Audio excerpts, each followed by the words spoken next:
আসসালামু আলাইকুম ওয়া রাহমাতুল্লাহি ওয়া বারাকাতুহু। প্রিয় ভাই ও বন্ধুরা কেমন আছেন? আশা করি সবাই ভালো আছেন। দেশ ও প্রবাস থেকে যারা এই মুহূর্তে ভিডিওটি দেখতেছেন, আমার পক্ষ থেকে রইল আপনাদের জন্য আন্তরিক মোবারকবাদ। আমি চাই আপনারা ভালো থাকেন, যে দেশেই থাকেন না কেন, যে কাজই করেন না কেন, আপনার জন্য সবসময় ভালো থাকেন। আল্লাহ তাআলা রব্বুল আলামিনের কাছে এই প্রার্থনাই করি, প্রিয় মালিক যেন আমার দেশ এবং প্রবাসের ভাইদেরকে সবসময় সর্বদা ভালো রাখে। তো প্রতিদিনের মতো আজকে আবারও চলে আসলাম নতুন একটা ভিডিও নিয়ে, যে ভিডিওতে থাকবে গুরুত্বপূর্ণ কিছু তথ্য। আশা করি ধৈর্য সহকারে পুরো ভিডিওটি দেখে আপনার মূল্যবান মতামত ভিডিওর কমেন্ট বক্সে লিখে যাবেন। আজকে যাকে নিয়ে ভিডিও করব সেই মেয়েটার নাম হচ্ছে নদী, পাবনার মেয়ে। মেয়েটা খুবই এতিম। ওর বাবা মা রোড অ্যাক্সিডেন্টে মারা গেছে এবং কি ওর নানা নানি দাদা দাদির কাছে বড় হয়েছে কিংবা নানা নানির কাছে বড় হয়েছে। তো মেয়েটার বয়স হচ্ছে 22 বছরের একটা তরুণী। মেয়েটা যৌতুকের জন্য বিয়ে হচ্ছে না।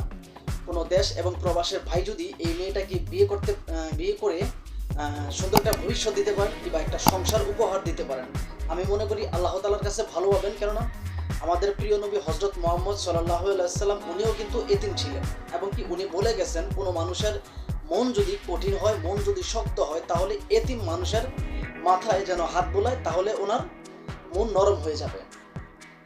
তো আপনারা যদি এই এতিম মেয়েটাকে বিয়ে করে সংসার করতে চান কিংবা এই মেয়েটাকে বিয়ে করে একটা ভালোবাসার তাজমহল বানাতে চান, আমি মনে করি আল্লাহ তাআলার কাছে ভালো পাবেন। আগে ভিডিওটা লক্ষ্য করেন এই আপুটা কি বলে। একটাই টিম নাম নদী, আমি আসি পাবনা থেকে।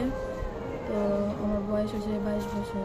আমার পরিবারে আমার মা বাবা বেঁচে নেই, আমার দাদির কাছে মানুষ হয়েছি। দাদির কাছে মানুষ হয়েছেন। বাবা মা কি হয়েছে? বাবা আমার রোড অ্যাক্সিডেন্টে মারা গেছে। আপু আমাদের কাছে কেন এসেছেন? আমি এই জায়গায় আসছি বিয়ে শাদির জন্য। বিয়ে শাদির জন্য। কেমন মানুষ চান, মানে কেমন হলে বিয়ে করবেন? হ্যাঁ, আমি ভালো মনের মানুষ চাই। আর মানুষের তার মনে যেন অনেক থাকে, মানে সে একজন ভালো মনের মানুষ যেন।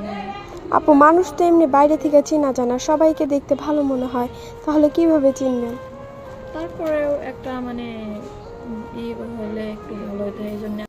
আশা করি শুনতে পারছেন এই আপুটা কি বলছেন এবং কি এই আপুটা যতগুলো কথা বলছে, আমি মনে করি তার আপনার 100% থেকে 20% সত্য, বাকি 80% মিথ্যা। এবং কি এই যে আপুটা বললো যে আসলে তার বাড়ি পাবনাতে, তার 22 বছর তরুণী এবং কি তার নামটা হচ্ছে নদী আক্তার। যদিও আপনার এই কথাগুলো বলে থাকে এবং কি মেয়েটার সাক্ষাতে কিন্তু এই কথাগুলো বলছে। এবং কি আমি যদি বলি যে, কেননা ওরা কখনো সত্য কথা কখনোই বলে না।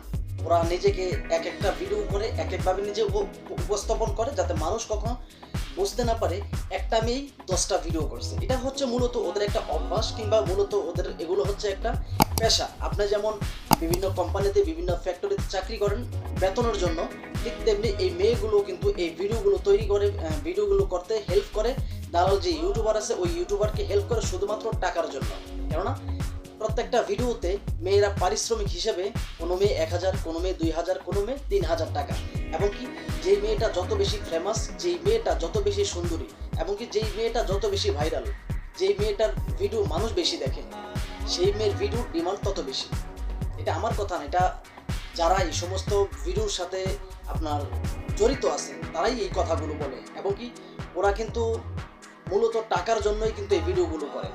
আর যে ইউটিউবার দালাল ইউটিউবার আছে, ওই ইউটিউবারটা কি করে প্রত্যেকটা ভিডিওতে আপনার ও বলে দেয় যে আসলে নিজেকে এমনভাবে উপস্থাপন করো, কখনো মাস্ক পরে, কখনো সালোয়ার কামিজ পরে, কখনো শাড়ি পরে, কখনো বোরকা পরে, যাতে কখনো মানুষ বুঝতে না পারে। এবং কি এই যে ইউটিউবারগুলো ওরা এটাও বলে দেয় যে আসলে একটা ভিডিওতে একটা জেলার নাম বলতে হবে এবং কি একটা ভিডিওতে একটা থানার নাম বলতে হবে, 10টা ভিডিওতে একটা জেলার নাম বলা যাবে না। প্রত্যেকটা যে দালাল ইউটিউবারগুলো আছে ওদের কাজগুলোই হচ্ছে এগুলা। ওরা মূলত মানুষদেরকে ধোঁকা দেওয়ার জন্য এই ভিডিওগুলো তৈরি করে। এবং কি ওরা ওদের ডেসক্রিপশন বক্সে, ভিডিওর যে ডেসক্রিপশন বক্সটা থাকে, ওই বক্সের মধ্যে সুন্দরভাবে লিখে রাখে যে আসলে এই ভিডিওটি শুধুমাত্র ফানিমূলক ভিডিও এবং কি আপনার আনন্দকর মজারমূলক ভিডিও, প্লিজ কেউ সিরিয়াসভাবে এই ভিডিওগুলো নেবেন না। এটা ওদের যে ডেসক্রিপশন বক্সটা থাকে ওটার মধ্যে সুন্দরভাবে লিখে রাখে।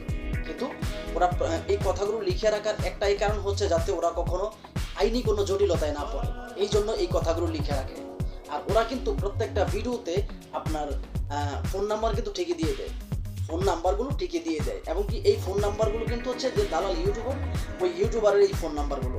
মেয়েদেরকে যখন বলা হয় যে আপনার সাথে যোগাযোগ করার সিস্টেম কি, তখন মেয়েগুলো বলে যে আসলে আপনাদের মাধ্যমে যোগাযোগ করলেই আমাকে পেয়ে যাবে।